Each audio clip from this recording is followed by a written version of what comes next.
सभी प्यारे दोस्तों का स्वागत है सार्थक कोचिंग क्लासेस में। जैसा कि आप सभी प्यारे साथियों को पता है, हमारे उत्तर प्रदेश पुलिस कांस्टेबल 2024 की भर्तियों के लिए हमने एकलव्य सीरीज स्टार्ट की थी, जिसकी क्लासेस काफी समय पहले स्टार्ट हो चुकी हैं। यदि आपने इससे पहले की क्लासेस नहीं देखी तो उनको अवश्य देख लें। उसकी लिंक मैंने आपको नीचे डिस्क्रिप्शन में दे दी है, प्ले लिस्ट बनी हुई है।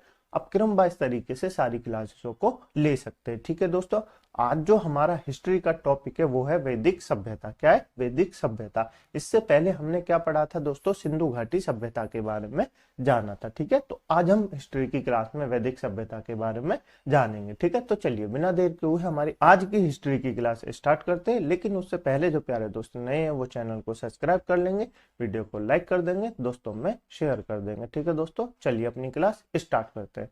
देखिए दोस्तों, हमारा जो नया चैप्टर प्रारंभ हुआ है वो कौन सा है? चैप्टर नंबर 4, वैदिक सभ्यता। यानी 3 चैप्टर हम पहले कंप्लीट कर चुके हैं। ठीक है दोस्तों, पिछली क्लास में हमने सिंधु घाटी सभ्यता पढ़ा था। मुझे उम्मीद है आपको बिल्कुल याद होगा, आपने वो क्लास देखी होगी। अब जो चल रहा है दोस्तों हमारा वैदिक सभ्यता, यानी चैप्टर नंबर 4 हम पढ़ने वाले हैं। वैदिक सभ्यता के बारे में पढ़ने वाले हैं। तो मैं वैदिक सभ्यता के बारे में आपको बता दूं। सबसे पहले तो हम इसके नाम के बारे में जान लेते हैं कि इसका नाम वैदिक सभ्यता क्यों है। जैसे सिंधु घाटी सभ्यता का नाम मैंने आपको बताया था, सिंधु घाटी सभ्यता का नाम सिंधु घाटी सभ्यता क्यों है? क्योंकि सिंधु घाटी सभ्यता के अधिकांश शहर जो थे वो कहाँ बसे हुए थे? वो सिंधु नदी के बेसन पे बसे हुए थे, यानी सिंधु नदी के किनारे बसे हुए थे। इसलिए उस सभ्यता का नाम सिंधु घाटी सभ्यता था। ठीक है दोस्तों, तो इस सभ्यता का नाम वैदिक सभ्यता कैसे? तो इस सभ्यता का नाम दोस्तों वैदिक सभ्यता इसलिए क्योंकि इसकी जो हमको जानकारी मिलती है वो वेदों से मिलती है। कहाँ से मिलती है दोस्तों? इसकी जानकारी हमको वेदों से मिलती है, इसलिए इस सभ्यता का नाम वैदिक सभ्यता है। ठीक है दोस्तों, वैदिक सभ्यता क्या थी दोस्तों? वैदिक सभ्यता आर्यों द्वारा बसाई हुई एक ग्रामीण सभ्यता थी। क्या थी दोस्तों? वैदिक सभ्यता जो थी वो आर्यों द्वारा बसाई हुई एक ग्रामीण सभ्यता थी। जैसे कि वो सिंधु घाटी सभ्यता थी ना दोस्तों, सिंधु घाटी सभ्यता कैसी थी? शहरी सभ्यता थी। तो ये सभ्यता वैदिक सभ्यता कैसी थी? यह एक ग्रामीण सभ्यता थी। कैसी सभ्यता थी दोस्तों? यह एक ग्रामीण सभ्यता थी। आर्य कौन थे दोस्तों? आर्य थे मध्य एशिया, जो होता है ना मध्य एशिया, उसके मूल निवासी। आर्य कहाँ के थे दोस्तों? आर्य मध्य एशिया थे आए थे, जो भारत में रहने लगे थे, वो आर्य थे। ठीक है दोस्तों, इतना आपको समझ में आया? बिल्कुल समझ में आ गया होगा। ठीक है दोस्तों, इसका नाम वैदिक सभ्यता क्यों है मैंने आपको ये भी बता दिया। और ये आर्यों ने इसकी खोज की थी, मतलब आर्य द्वारा इसको विकसित किया गया था, और यह एक ग्रामीण सभ्यता थी। तो सबसे पहले जान लेते हैं वैदिक सभ्यता को 2 भागों में बांटा गया है। कितने भागों में बांटा गया है? 2 भागों में बांटा गया है। एक तो ऋग्वेदिक काल है जो 1500 बीसी से 1000 बीसी तक है, और जो उत्तर वैदिक काल है वो 1000 बीसी से 600 बीसी तक है। ठीक है दोस्तों, इसलिए मतलब आपको समझ में आया? आप में को समझ में आया कि इसका काल क्या है? तो आप बताएंगे 1500 बीसी से लेके 600 बीसी तक। क्या दोस्तों? 1500 बीसी से लेके 600 बीसी तक इसका काल है। क्या दोस्तों? 1500 बीसी से लेके 600 बीसी तक का इसका काल है। आपको क्लियर हुआ? बिल्कुल क्लियर हो गया होगा। तो देखिए दोस्तों, वैदिक सभ्यता जो है आर्यों द्वारा विकसित एक ग्रामीण सभ्यता थी, मैंने आपको बता दिया और आप ये पढ़ लेंगे। ठीक है दोस्तों, आपको ये याद रखना है, ये ग्रामीण सभ्यता थी, शहरी सभ्यता नहीं थी। तो आपसे एग्जाम में पूछेगा वैदिक सभ्यता कैसी है, आप बताएंगे ग्रामीण सभ्यता है। इसको बसाया किसने? तो आप बताएंगे आर्यों द्वारा। किसने? आर्यों ने इसको बसाया है। तो आर्य कहाँ के थे दोस्तों? आर्य मूल निवासी थे जो मध्य एशिया के। मैक्स मूलर साहब के एक विद्वान थे, उन्होंने कहा कि आर्य जो थे वो मध्य एशिया के निवासी थे। कहाँ के दोस्तों? मध्य एशिया के निवासी थे। ठीक है दोस्तों, सर्वप्रथम पंजाब एवं अफगानिस्तान में सिंधु के आसपास आए। आर्य जो थे सबसे पहले एक साथ तो आए नहीं दोस्तों, अलग अलग दिशाओं में आए, अलग अलग शाखाओं में आए। तो कुछ पहले सबसे पहले पंजाब में रुके, उसके बाद अफगानिस्तान में रुके, उसके बाद ये संपूर्ण भारत में फैल गए। तो ठीक है दोस्तों, पहले कहाँ रुके? पंजाब में, फिर अफगानिस्तान में, सिंधु के आसपास और गंगा के आसपास ये रुके थे। ठीक है दोस्तों, जैसे मैं आपको बताऊं, ये क्या है दोस्तों? ये मान लीजिए क्या है? ये सिंधु नदी है। ये क्या है दोस्तों? ये सिंधु नदी है। क्या है? सिंधु नदी है। उसके बाद दोस्तों जब ये आए ना, तो ये सिंधु नदी और गंगा नदी दोनों के किनारे बस गए। क्या बस गए दोस्तों? दोनों के किनारे बस गए। आप ये याद रखेंगे। इनकी भाषा कैसी थी दोस्तों? आप बताइए, वेद कैसे लिखे गए हैं? वेद किस भाषा में लिखे गए हैं? तो आप बताएंगे वेद लिखे गए हैं संस्कृत में। किस भाषा में लिखे गए हैं दोस्तों? वेद लिखे गए हैं संस्कृत में। यही आप बताएंगे? बिल्कुल बताएंगे। तो इनकी भाषा भी कैसी होगी दोस्तों? वे आर्यों की जो भाषा थी वो कैसी थी? संस्कृत थी। कैसी थी? संस्कृत थी। ठीक है दोस्तों, आप ये याद रखेंगे। इतना क्लियर हुआ? बिल्कुल क्लियर हो गया होगा। देखिए दोस्तों, अब जान लेते हैं इनकी राजनीतिक और प्रशासनिक व्यवस्था कैसी थी। तो दोस्तों प्रशासनिक इकाई कैसी थी दोस्तों, सबसे पहले मतलब प्रशासनिक इकाई इनकी 5 भागों में बटी हुई थी। सबसे छोटा जो था वो कुल था, क्या था, कुल था। और कुल का अध्यक्ष को क्या कहते थे, कुल के अध्यक्ष को कुलपति कहते थे। अब ये कुल क्या था दोस्तों, कुल था एक परिवार, क्या था दोस्तों, एक परिवार।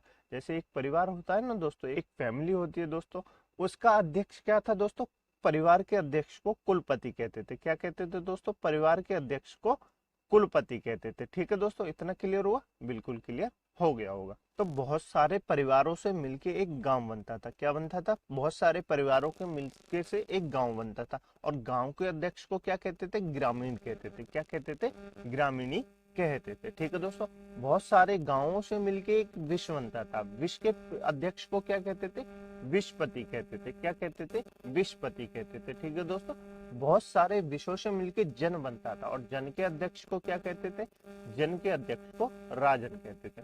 और बहुत सारे राजनों से मिलके एक राष्ट्र बनता था, जिसके अध्यक्ष को राजा सबसे बड़ी इकाई होती थी। क्या कहते थे, राजा कहते थे, जो कि सबसे बड़ी इकाई होती थी। आपको समझ में आया दोस्तों प्रशासनिक इकाई कैसे थी, 5 भागों में बटी थी। सबसे पहले परिवार, परिवार के अध्यक्ष को क्या कहते थे, कुलपति कहते थे।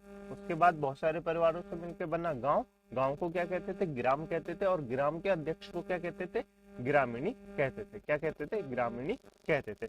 बहुत सारे गांवों से मिलकर एक विश्व बनता था, जिसके अध्यक्ष को विश्वपति कहते थे। और बहुत सारे विश्व मिलकर एक जन बनता था, जिसके अध्यक्ष को राजन कहते थे। राष्ट्र जो है बहुत सारे जनों से मिलकर बनता था, जिसका अध्यक्ष राजा होता था, जो कि एक सबसे बड़ी इकाई थी। ठीक है दोस्तों, आपको समझ में आया, बिल्कुल समझ में आ गया होगा, क्लियर हुआ। ये दोस्तों आपसे एग्जाम में पूछा जाता है, वैदिक सभ्यता में सबसे छोटी प्रशासनिक इकाई कौन सी थी, तो आप बताएंगे कुल थी। क्या थी दोस्तों, कुल थी, जिसके अध्यक्ष को कुलपति कहा जाता था। और वैदिक सभ्यता में प्रशासन की सबसे बड़ी इकाई कौन सी थी, तो आप बताएंगे राष्ट्र थी। क्या थी दोस्तों, राष्ट्र थी, जिसका अध्यक्ष राजा होता था। क्या दोस्तों, जिसका अध्यक्ष राजा होता था। आपको क्लियर हुआ, बिल्कुल क्लियर हो गया होगा, प्रशासनिक इकाई समझ में आ गई होगी। अब जान लेते हैं दोस्तों प्रमुख अधिकारी। प्रमुख अधिकारी यानी मेजर ऑफिसर कौन कौन थे वैदिक सभ्यता में। देखिए दोस्तों, जब इतने वो होंगे इकाई प्रशासनिक, गांव होंगे, विश्व होंगे, कुलपति होंगे, तो दोस्तों क्या होगा, उनको संभालने के लिए अधिकारी भी तो होंगे, उनको संभालने के लिए अधिकारी भी तो होंगे। तो आपसे एग्जाम में पूछा जाता है वैदिक सभ्यता में निम्नलिखित में से कौन सा गुप्तचर था, कौन सा वो था, तो पद आपसे पूछे जाते हैं। ठीक है दोस्तों, अभी हम पढ़ेंगे और उनको ध्यान से पढ़िए। ठीक है दोस्तों, तो सबसे पहले जान लेते हैं दोस्तों धार्मिक अधिकारी। धार्मिक अधिकारी कौन थे दोस्तों, धार्मिक अधिकारी होता था पुरोहित। कौन होता था दोस्तों, धार्मिक अधिकारी होता था पुरोहित। ठीक है दोस्तों, पुरोहित वैदिक सभ्यता में 2 पुरोहित हुए हैं। कौन कौन से हुए, एक तो वशिष्ठ गुरु हुए, एक विश्वामित्र गुरु हुए। तो वशिष्ठ गुरु कैसे थे, रूढ़िवादी थे। कैसे थे, रूढ़िवादी थे। उदारवादी कौन थे, विश्वामित्र थे। ये वही विश्वामित्र हैं दोस्तों जिसने ऋग्वेद के 3रे मंडल में गायत्री मंत्र का वर्णन किया है। दोस्तों क्या दोस्तों, जिसने ऋग्वेद के 3रे मंडल में गायत्री मंत्र का वर्णन किया था, ये वही विश्वामित्र है। ठीक है दोस्तों, इन्होंने गायत्री मंत्र का उद्भव किया था। विशिष्ट गुरु वशिष्ठ का नाम सुना है आपने दोस्तों, ये वो ऋषि हैं जो इनको मतलब बहुत जल्दी क्रोध आता था, मंडल में जल लेके रहते थे, जैसे ही गुस्सा आया किसी को भी शराब दे देते, ये वो ऋषि थे। ठीक है दोस्तों, अर्थात ये रूढ़िवादी ऋषि थे। तो सबसे प्रथम गुरु कौन थे, धार्मिक अधिकारी। कौन थे, तो धार्मिक अधिकारी जो कि पुरोहित होते थे। ठीक है दोस्तों, उसके बाद थे गुप्तचर। गुप्तचर क्या होते हैं दोस्तों, आपको पता है, जैसे स्पाई, स्पाई जो होते हैं ना, उनको कहते हैं गुप्तचर। तो आप ऐसे करके इसको नाम याद रखेंगे, स्पाई से याद रखेंगे, स्पस क्या नाम रखेंगे, स्पस नाम याद रखेंगे। वैदिक सभ्यता में गुप्तचर को क्या कहा जाता था, स्पस कहा जाता था। ठीक है दोस्तों, उसके बाद था दुर्गपति। दुर्गपति आप मान लीजिए जैसे जो दुर्ग का रक्षक होता है ना, क्या दोस्तों, दुर्ग का रक्षक होता है, सिक्योरिटी गार्ड जो होता है, उसको कहते हैं दुर्गपति। उसके लिए पूरब शब्द का प्रयोग किया गया। क्या किया गया, पूरब शब्द का प्रयोग कहा गया है। ठीक है दोस्तों, उसके बाद चारागाह, गोचर भूमि का अधिकारी, उसको क्या कहते थे, उसको वाजपति कहते थे। क्या कहते थे, वाजपति कहते थे। और पुलिस को क्या कहते थे, पुलिस को अग्र कहते थे। पुलिस वही होती है जो चोरों को पकड़ती है, तो पुलिस को क्या कहते थे, अग्र कहा जाता था। ठीक है दोस्तों, क्या कहा जाता था, अग्र कहा जाता था। सूत तथा रथकार को क्या कहते थे, रत्नी कहते थे। क्या कहते थे, रत्नी कहते थे। इनकी संख्या कितनी थी, 12 थी। कितनी थी, 12 थी। तो अब आपको याद क्या रखना है दोस्तों, अब आपको याद रखना है धार्मिक अधिकारी कौन थे, पुरोहित थे। धार्मिक अधिकारी कौन थे, पुरोहित थे। पुरोहित दो प्रकार के हुए, विशिष्ट ऋषि गुरु विशिष्ट और गुरु विश्वामित्र। गुप्तचर को क्या कहा जाता था दोस्तों? गुप्तचर को स्पष्ट कहा जाता था। क्या कहा जाता था? स्पष्ट कहा जाता था, जिसको आप कैसे याद रखेंगे? स्पाई के नाम से याद रखेंगे। उसके बाद आपको याद रखना है, दुर्गपति को क्या कहा जाता था? पुरप कहा जाता था, पुरप कहा जाता था। और पुलिस को क्या कहा जाता था? तो आप बताएंगे अग्र कहा जाता था। क्या कहा जाता था? अग्र कहा जाता था। ये आप इंपोर्टेंट नोट करेंगे, ठीक है दोस्तों। ये सारे आपको याद रखने। उसके बाद दोस्तों आपको क्या याद रखना है? एक नोट याद रखना है, सबसे महत्वपूर्ण जो थे इसमें, सबसे राष्ट्र मतलब वैदिक सभ्यता में सर्वाधिक महत्वपूर्ण जो थे वो कौन कौन से थे? सर्वाधिक महत्वपूर्ण अधिकारी थे। कौन से दोस्तों? सर्वाधिक महत्वपूर्ण अधिकारी थे। एक तो पुरोहित थे। कौन से थे दोस्तों? एक तो पुरोहित थे और एक कौन थे? एक सैनिक थे। कौन थे दोस्तों? एक सैनिक थे। जिनके दोस्तों तो सबसे महत्वपूर्ण कौन थे दोस्तों? सबसे महत्वपूर्ण दो लोग थे, एक तो पुरोहित थे और एक सैनिक थे। कौन थे दोस्तों? एक तो पुरोहित थे, एक सैनिक थे। ठीक है दोस्तों, मैंने आपको इतना पढ़ाया, लेकिन आपने कहीं यहाँ ध्यान दिया होगा कि आपको यहाँ न्याय के बारे में पता नहीं लगता। न्याय अर्थात आपको यहाँ कोई जज, यहाँ कोई सुनवाई वाले के बारे में पता नहीं लगता कि कोई अलग से न्याय हो। तो राजा ही क्या दोस्तों? राजा ही जैसे सुप्रीम कोर्ट होता है, ऐसे ही राजा सुप्रीम कोर्ट का अध्यक्ष था। ठीक है दोस्तों, ये आप ये याद रखेंगे। इतना क्लियर हुआ दोस्तों? सर्वाधिक महत्वपूर्ण कौन से? पुरोहित थे और सैनिक थे। ठीक है दोस्तों, ये तो आपको याद रखना है। जो मैंने इंपोर्टेंट नोट कराए ये तो आपको बिल्कुल रटे होने चाहिए। ठीक है दोस्तों, एग्जाम में क्वेश्चन पूछे जाता है वैदिक सभ्यता से। ठीक है दोस्तों, चलिए आगे चलिए आगे चलते हैं। अब जान लेते हैं दोस्तों सभा एवं समिति। सभा एवं समिति कौन सी? देखिए दोस्तों, राजा होता है, राजा को सलाह देने के लिए भी तो समिति होती है। आपने देखा होगा टीवी नाटकों में, राजा को सलाह देने के लिए भी तो समिति होती है। तो ये जो राजा को सभा मतलब सलाह देने के लिए जो समिति थी, उनका नाम था सभा एवं समिति। क्या था? सभा एवं समिति। राजा को सलाह देने वाली संस्था थी। ठीक है दोस्तों, सभा जो है श्रेष्ठ लोगों की संस्था थी। सभा क्या होती है दोस्तों? सभा श्रेष्ठ लोगों की संस्था होती है। श्रेष्ठ लोग अर्थात जैसे आप अपने यहाँ की राज्यसभा के बारे में मान लीजिए। क्या दोस्तों? राज्यसभा के बारे में मान लीजिए, जैसे राज्यसभा होती है वैसे ही ये उस समय की सभा जो है श्रेष्ठ लोगों की संस्था थी। अर्थात यहाँ पे पढ़े लिखे लोग जाते थे। ठीक है दोस्तों, समिति क्या थी? समिति सामान्य लोगों की थी, अर्थात कोई भी यहाँ सलाह दे सकता था, उसको समिति कहते थे। ठीक है दोस्तों, अध्यक्ष कौन कहते? इसके अध्यक्ष को ईशान कहते थे। समिति का जो अध्यक्ष होता है ना दोस्तों, उसके अध्यक्ष को ईशान कहते थे। लेकिन इस भाग में आपको याद रखना है, स्त्रियां सभा और समिति में भाग ले सकती थी। क्या दोस्तों? स्त्रियां सभा और समिति में भाग ले सकती थी। ठीक है दोस्तों, आपको पता चल रहा है दोस्तों ऋग्वेदिक काल में स्त्रियों की सभा, स्त्रियों की स्थिति कैसी है? तो आप जानेंगे कि स्त्रियों की स्थिति बहुत अच्छी है। कैसे स्थिति है दोस्तों? स्त्रियां जो है दोस्तों सभा में भाग ले सकती हैं, स्त्रियां समिति में भाग ले सकती हैं, स्त्रियां दोस्तों पढ़ भी सकती हैं। ये मैं आपको आगे चल के बताऊंगा कि स्त्रियां पढ़ भी सकती हैं और स्त्रियों को वेद पढ़ने का भी अधिकार है, और स्त्रियां यज्ञ में भी बैठ सकती हैं पुरुष के साथ। तो स्त्रियों का ऋग्वेदिक काल में है ना दोस्तों बहुत अच्छा वो था। क्या था दोस्तों? बहुत अच्छी स्थिति थी। ठीक है दोस्तों, उसके बाद जो है क्या हो जाता है, ऋग्वेदिक काल के बाद उनकी जो स्थिति है वो थोड़ी दैन्य हो जाती है। ये हम याद रखेंगे, आगे चल के पढ़ेंगे। आगे दोस्तों युद्ध, युद्ध अर्थात वार, युद्ध अर्थात वार। वार मतलब युद्ध में क्या होता है दोस्तों? युद्ध के लिए गवष्टि शब्द का प्रयोग किया है। क्या दोस्तों? युद्ध के लिए जो है किसका प्रयोग किया गया है? गविष्टि शब्द का प्रयोग किया गया है। गवष्टि का अर्थ क्या होता है? गविष्टि का अर्थ होता है गायों की खोज। क्या होता है दोस्तों? गायों की खोज गविष्टि शब्द का। अब दोस्तों आप कह रहे होंगे ये गायों के लिए युद्ध क्यों करते थे? दोस्तों उस समय कोई जमीन तो थी नहीं, जमीन तो कितनी सारी थी, बहुत सारी थी। तो सबसे महत्वपूर्ण जो पशु माना गया है, सबसे महत्वपूर्ण जो इनके लिए पशु माना गया है और सबसे पवित्र जो पशु माना गया है वो क्या माना गया है? वो गाय मानी गई है। क्या मानी गई है? गाय सबसे पवित्र पशु मानी गई है, जिसकी हत्या के लिए या जिसको नुकसान पहुंचाने के लिए किसी को मृत्यु दंड भी हो सकता है दोस्तों, या उसको देश से निकाला भी दिया जा सकता है। इतनी पवित्र मानी गई है गाय। ठीक है दोस्तों, ऋग्वेदिक काल में। इतना क्लियर हुआ? बिल्कुल क्लियर हो गया होगा। ठीक है दोस्तों, गवष्टि शब्द का अर्थ आपको क्लियर हुआ? गायों की खोज। एक इसमें दोस्तों दसराग युद्ध के बारे में बताया गया है। क्या दोस्तों? दसराग युद्ध के बारे में बताया, जो कि मोस्ट इंपोर्टेंट है। क्या दोस्तों? मोस्ट इंपोर्टेंट है, 3 स्टार बनाएंगे।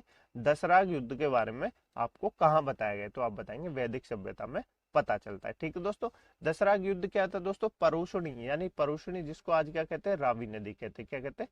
रावी नदी कहते हैं। उसके तट पर सुदास जो कि भरत नामक समुदाय से लड़ रहे थे। ठीक है दोस्तों, और 10 जनों के मध्य इनका युद्ध हुआ। तो 10, एक तरफ एक राजा थे भरत, एक तरफ थे 10 राजा, एक तरफ थे 10 राजा, उनके बीच जो युद्ध हुआ उसको कहा जाता है दशराग युद्ध। क्या कहा जाता है? दशराग युद्ध कहा जाता है। ठीक है दोस्तों, तो इसमें विजय कौन हुए? भरत नामक समुदाय जो था वो विजय हुआ। ठीक है दोस्तों, दशराग युद्ध समझ में आया आपको? बिल्कुल समझ में आ गया होगा। इसकी जानकारी कहाँ से मिलती है दोस्तों? इसकी जानकारी हमको ऋग्वेद का जो 7वां मंडल है वहां से मिलती है, जिसमें दशराग युद्ध के बारे में बताया गया है। इतना क्लियर हुआ दोस्तों? बिल्कुल क्लियर हो गया हुआ। ये आपको इंपॉर्टेंट याद रखना है दोस्तों। सभा और समिति क्या थी दोस्तों? तो आप बताएंगे सभा और समिति राजा को सलाह देने वाली संस्था थी। ठीक है दोस्तों, इतना क्लियर हुआ? बिल्कुल क्लियर हो गया होगा। आगे चले? बिल्कुल चले। आपको गविष्टि शब्द भी याद रखना है दोस्तों। गविष्टि का अर्थ क्या होता है? गायों की खोज। क्या होता है? गायों की खोज। आगे चले? चलिए जान लेते हैं दोस्तों इनकी सामान्य जानकारी, सामाजिक जानकारी। सामाजिक जानकारी अर्थात जैसे वर्ण, पितृसत्तात्मक, उसके बारे में जान लेते हैं। ठीक है दोस्तों, तो इनकी सामान्य जानकारी से हमको क्या पता चलता है? इनकी जो वर्ण व्यवस्था थी वो कैसी थी दोस्तों? वर्ण व्यवस्था तो आपको मैं शुरू से बताते आता हूँ, चल रही है। क्या दोस्तों? वर्ण व्यवस्था तो शुरू से ही चल रही है। या तो कभी व्यवसाय के आधार पर हो जाती है, तो कभी कर्म के आधार पर हो जाएगी आगे चल के। अभी तक दोस्तों कैसी है? अभी तक व्यवसाय के आधार पर है। ठीक है दोस्तों, तो दोस्तों ऋग्वेद के 10वें मंडल में वर्णित है। ऋग्वेद के जो हमने पढ़ा था ना वेद, उसके में पढ़ा था हमने ऋग्वेद का जो 10वां मंडल है। क्या दोस्तों? 10वां मंडल है, जिसमें क्या बताया गया? जिसमें 4 पुरुषार्थ के बारे में बताया गया। क्या बताया गया? 4 पुरुषार्थ के बारे में बताया गया। कौन कौन से 4 वर्ण? एक तो ब्राह्मण है, एक क्षत्रिय है, एक वैश्य और एक शूद्र है। कितने दोस्तों? एक ब्राह्मण है, एक क्षत्रिय, एक वैश्य, एक शूद्र है। इनके बारे में हम ज्यादा नहीं पढ़ेंगे क्योंकि हम ये पहले वेद में पढ़ चुके हैं। ठीक है दोस्तों, इनका विभाजन कैसे होता था? तो इनका विभाजन का आधार था व्यवसाय। व्यवसाय अर्थात कर्म, कर्म के आधार पर इनका विभाजन होता था, जो कि आगे चल के कैसे बन जाएगा? जन्म के आधार पर बन जाएगा। कैसे बन जाएगा? जन्म के आधार पर बन जाएगा। जब हम उत्तर वैदिक काल पढ़ेंगे ना दोस्तों, तो उसी समय तक, उस तक क्या हो जाएगा? व्यवसाय के आधार पर नहीं, कर्म के आधार पर वर्ण का विभाजन होने लगेगा। ठीक है दोस्तों, ये समाज कैसा था दोस्तों? ये समाज था पितृसत्तात्मक समाज। कैसा था? पितृसत्तात्मक समाज। मैंने आपको सिंधु घाटी सभ्यता में पढ़ाया था। क्या पढ़ाया था? वो समाज कैसा था? मातृसत्तात्मक समाज था। ये समाज कैसा है? पितृसत्तात्मक समाज है। लेकिन पितृसत्तात्मक समाज होने के बावजूद भी यहाँ पे स्त्रियों की जो स्थिति है वो बहुत ही अच्छी है। ठीक है दोस्तों, देखिए दोस्तों, हालांकि स्त्रियों की बेहतर स्थिति है। पुरुष पितृसत्तात्मक समाज होने के बाद भी स्त्रियों की बेहतर स्थिति है। ठीक है दोस्तों, शिक्षा भी मिली है स्त्रियों को, जिनमें किसका नाम आता है? लोक मुद्रा का नाम आता है, घोषा का नाम आता है, अपाला का नाम आता है, एवं विश्वा जैसी विदुषी स्त्रियां भी हमें देखने को मिलती हैं। तो आप देख सकते हैं दोस्तों, स्त्रियां इस समय पढ़ भी रही हैं। उसके बाद दोस्तों देखिए दोस्तों, बाल विवाह, पर्दा प्रथा नहीं थी, बाल विवाह नहीं था, पर्दा प्रथा नहीं थी। कितनी अच्छी बात है दोस्तों। ठीक है दोस्तों, पति के साथ यज्ञ में भागीदार थी। उसके बाद दोस्तों, विधवा स्त्री देवर से विवाह कर सकती थी। अमाजू, अमाजू जीवन भर अविवाहित रहने वाली स्त्री को कहा जाता था। क्या कहा जाता था दोस्तों? अमाजू। अमाजू आप याद रखेंगे, अमाजू उस स्त्री को कहा जाता था जो जीवन भर अविवाहित रहती थी। ठीक है दोस्तों, कुछ समझ में आया दोस्तों? स्त्रियों की स्थिति कैसी है? देखिए दोस्तों, स्त्रियां पढ़ भी सकती हैं। स्त्रियां क्या दोस्तों? बाल विवाह भी नहीं होता था, पर्दा प्रथा भी नहीं थी, पति के साथ यज्ञ में भागीदार भी थी, और विधवा स्त्री देवर से विवाह भी कर सकती थी। ठीक है दोस्तों, अमाजू जो जीवन भर अविवाहित रहे। देखिए दोस्तों, विधवा स्त्री जो कि आपको मैं जब पढ़ाऊंगा ना मॉडर्न हिस्ट्री, जिसमें राजा राम मोहन राय की माता के रहते हुए उन्होंने क्या कहा, जब उनकी मां विधवा होती है तो उनको क्या करते हैं? उनको सती करने की कोशिश करते, तो उनके खिलाफ उन्होंने लड़ाई लड़ी थी, जिसके बाद सती प्रथा का अंत हुआ था। लेकिन उस समय देखिए दोस्तों, ऋग्वेदिक काल में ये सब नहीं था। तो आप जान सकते हैं ऋग्वेदिक काल में स्त्रियों की स्थिति कैसी थी। ठीक है दोस्तों, अच्छी थी। इतना क्लियर हुआ? बिल्कुल क्लियर हुआ। अब जान लेते हैं दोस्तों इनके धर्म के बारे में। इनके धर्म के बारे में, तो इनका सबसे प्रिय देवता कौन सा था? इनका सबसे प्रिय देवता था इंद्र। कौन सा था? इंद्र, जिसके बारे में 250 ऋचाएं, क्या दोस्तों? जिसके बारे में 250 ऋचाएं ऋग्वेद में दी हुई है। ठीक है दोस्तों, अग्नि क्या थे? अग्नि मनुष्य और देवता के मध्यस्थ थे। अग्निदेव जो थे वो मनुष्य और देवता के मध्यस्थ थे। ठीक है दोस्तों, पवित्र पशु क्या माना गया? तो मैंने आपको बताया, पवित्र पशु गाय माना गया। क्या माना गया? गाय माना गया। ठीक है दोस्तों, अघन्य, अघन्य न मारे जाने वाला योग्य पशु किसके लिए प्रयोग किया गया है? गाय के लिए प्रयोग किया गया है। किसके लिए प्रयोग किया गया है दोस्तों? गाय के लिए प्रयोग किया गया है, जिसका अर्थ है अघन्य, यानी कि न मारे जाना वाला पशु। मैंने आपको बताया ना, अगर गाय को कोई चोट पहुंचाता था या कोई उसको मार देता था तो उसको या तो फांसी हो जाती थी या देश निकाला दे दिया जाता था। ठीक है दोस्तों, इतना पवित्र थी गाय उस समय। ठीक है दोस्तों, उसके बाद पवित्र नदी कौन सी है दोस्तों? पवित्र नदी है सरस्वती। कौन सी थी? सरस्वती इस समय पवित्र नदी। ठीक है दोस्तों, तो इस समय गंगा पवित्र नदी नहीं है, पवित्र नदी कौन सी है? सरस्वती पवित्र नदी है। यदि कोई नहीं पढ़ेगा तो वंग गंगा लगा देगा, लेकिन आप पढ़ लिए तो आप क्या बताएंगे? सरस्वती इस समय की पवित्र नदी है। ठीक है दोस्तों, आगे चलते हैं। गायत्री मंत्र का संबंध सावित्री नामक देवता को संबोधित है, जिसका संबंध ऋग्वेद से है, जिसमें मैंने आपको बताया था लोगों को आर्य बनाने के लिए विश्वामित्र ने गायत्री मंत्र की रचना की थी। जो लोग आर्य नहीं थे दोस्तों, अनार्य थे, उनको आर्य बनाने के लिए विश्वामित्र ने गायत्री मंत्र की रचना की थी। ठीक है दोस्तों, इतना क्लियर हुआ दोस्तों आपको? बिल्कुल क्लियर हुआ। आपको याद क्या रखना है? अघन्य शब्द याद रखना है। क्यों याद रखना है दोस्तों? अघन्य किसके लिए प्रयोग किया गया है? गाय के लिए प्रयोग किया गया है। तो आपसे एग्जाम में पूछता है दोस्तों क्वेश्चन, अघन्य शब्द का अर्थ क्या है? तो आपको बताना है गाय। क्या दोस्तों? गाय अघन्य शब्द का अर्थ है। ठीक है दोस्तों, अब आपसे ये भी पूछेगा वैदिक सभ्यता में सबसे पवित्र नदी कौन सी थी? तो आप बताएंगे सरस्वती थी। कौन सी थी? सरस्वती थी। ठीक है दोस्तों, उसके बाद आपसे पूछेगा वैदिक सभ्यता के सबसे प्रिय देवता कौन से थे? तो आप बताएंगे इंद्रदेव थे। कौन से थे? इंद्रदेव थे, जिनको क्या दोस्तों, जिनको वर्षा और युद्ध के लिए देवता माना जाता है। ठीक है दोस्तों, चलिए आगे चले। आप जान लेते हैं इनकी दोस्तों जीवन शैली।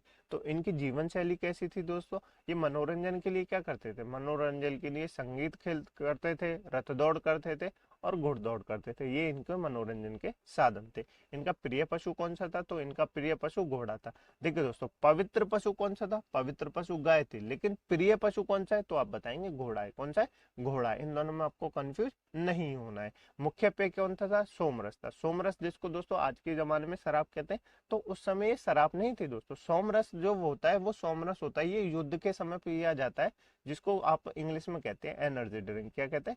एनर्जी ड्रिंक, उसको कहते हैं सोमरस। क्या कहते हैं? उसको कहते हैं सोमरस। तो देवता इसका सेवन क्या करते थे? ठीक है दोस्तों, ये वनस्पति से निर्मित होता था। बहुत सारे लोग बताते हैं कि सोमरस एक शराब थी, लेकिन सोमरस शराब नहीं थी। ठीक है दोस्तों, नेक्स्ट दोस्तों अन्य जानकारी। अन्य जानकारी क्या क्या दोस्तों इसमें आप याद रखेंगे? क्या याद रखना है आपको? याद रखना है प्रिय घोड़ा कौन सा था? तो आप याद रखेंगे। क्या प्रिय पशु कौन सा था? तो आप याद रखेंगे घोड़ा था। क्या था? घोड़ा था। ठीक है दोस्तों, अब जान लेते हैं अन्य जानकारी। अदर इन्फॉर्मेशन हमको क्या प्राप्त होती है? देखिए दोस्तों, इनका मुख्य व्यवसाय क्या था? इनका मुख्य व्यवसाय था पशुपालन और कृषि। क्या था दोस्तों? पशुपालन और कृषि। धातु कौन सी थी दोस्तों? धातु इनके समय लोहा थी। लोहा क्या, लोहा को क्या कहा जाता था? लोहा को श्याम अयस्क कहा जाता था। क्या कहा जाता था? श्याम अयस्क कहा जाता था। ऐसा माना जाता है दोस्तों लोहे की खोज आर्यों ने की थी। क्या दोस्तों? लोहे की खोज आर्यों ने की थी, ऐसा माना जाता है। और तांबा था। तांबा को क्या कहा जाता था? तांबा को लोहित अयस्क कहा जाता था। क्या कहा जाता था दोस्तों? लोहित अयस्क कहा जाता था। ठीक है दोस्तों, आदान प्रदान का माध्यम क्या था? पहले दोस्तों सिक्के तो थे नहीं, मतलब पहले पैसे तो थे नहीं, तो आदान प्रदान का माध्यम क्या हो जाएगा? वस्तु विनिमय प्रणाली हो जाता था। तो क्या हो जाएगा? वस्तु विनिमय प्रणाली हो जाएगा। ठीक है दोस्तों, पणि व्यापार हेतु दूर जाने वाले व्यक्ति को कहा जाता था। पणि किसको कहा जाता था? पणि उसको कहा जाता था दोस्तों जो व्यापार के लिए दूर जाता है। मतलब व्यापार के लिए कहीं और जाता है। व्यापार के लिए तो आदमी को दूर दूर जाना पड़ता था उस समय, तो व्यापार के लिए जो दूर जाता है उसको पणि कहा जाता है। क्या कहा जाता है?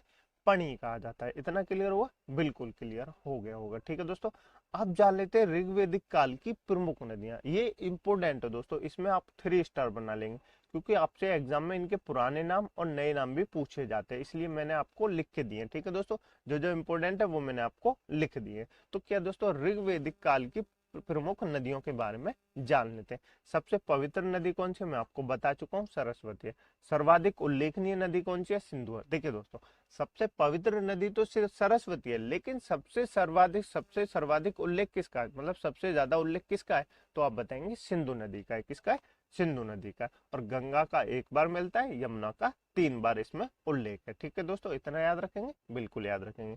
प्राचीन नाम जान लेते हैं। कुछ नदियों के जो इंपोर्टेंट है वो मैं आपको लिख के दे रहा हूँ। देखिए दोस्तों, वितिस्ता। वितिस्ता किसको कहा जाता था? वितिस्ता झेलम नदी का पुराना नाम था। वितिस्ता किसका नाम था?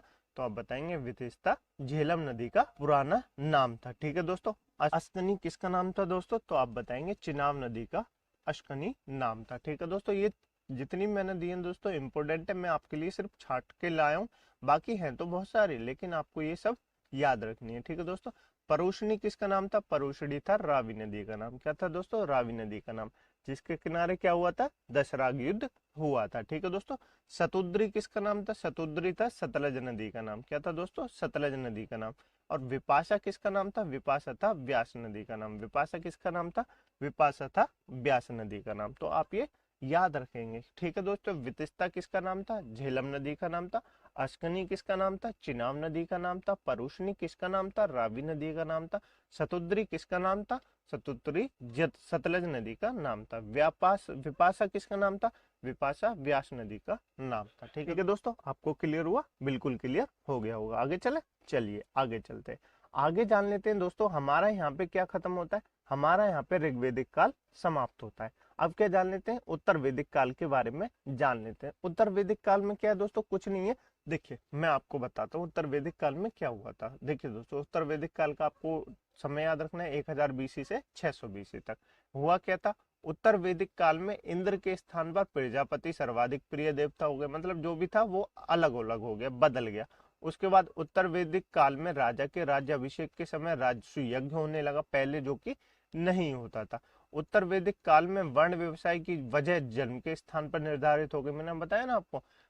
ऋग्वेदिक काल में कैसी थी? ऋग्वेदिक काल में वर्ण व्यवस्था थी व्यवसाय के आधार पर, लेकिन इस समय क्या हो गई? उत्तर वैदिक काल में जन्म के आधार पर हो गई। कैसे हो गई? जन्म के आधार पर हो गई। उत्तर वैदिक काल में स्त्रियों की स्थिति दयनीय हो गई। मैंने आपको बताया था ऋग्वेदिक काल में स्त्रियों की स्थिति कैसी थी? अच्छी थी। कैसी थी? अच्छी थी। और वैदिक काल में कैसी हो जाएगी? उत्तर वैदिक काल में थोड़ी दयनीय हो जाएगी। उसके बाद आपको याद रखना है उत्तर वैदिक काल में निष्क और शतमान नाम की मुद्रा की इकाई थी। ठीक है दोस्तों, क्योंकि ऋग्वेदिक काल में मैंने आपको बताया था वस्तु विनिमय क्या होता था, मतलब आदान प्रदान कैसे होते थे? आदान प्रदान तो वस्तु विनिमय के द्वारा होता था। उस समय तो कोई मुद्रा नहीं थी, लेकिन उत्तर वैदिक काल आते आते मुद्रा आ जाती है जिसका नाम निष्क और शतमान होता है। ठीक है दोस्तों, उसके बाद उत्तर वैदिक काल में कौशाम्बी नगर में पहली बार पक्की हुई ईंटों का प्रयोग किया गया। क्या दोस्तों? पहली बार पक्की हुई ईंटों का प्रयोग कहाँ किया गया? कौशाम्बी नगर में किया गया। ठीक है दोस्तों, उसके बाद आपको याद रखना है गोत्र नामक संस्था का जन्म उत्तर वैदिक काल में हुआ था। जो गोत्र होते हैं ना, आप पूछे जाते हैं, आपने देखा होगा पंडित पूछा है आपका गोत्र क्या है, ये तो ये कब हुआ दोस्तों? उत्तर वैदिक काल में इसका जन्म हुआ। आपको क्लियर हुआ दोस्तों?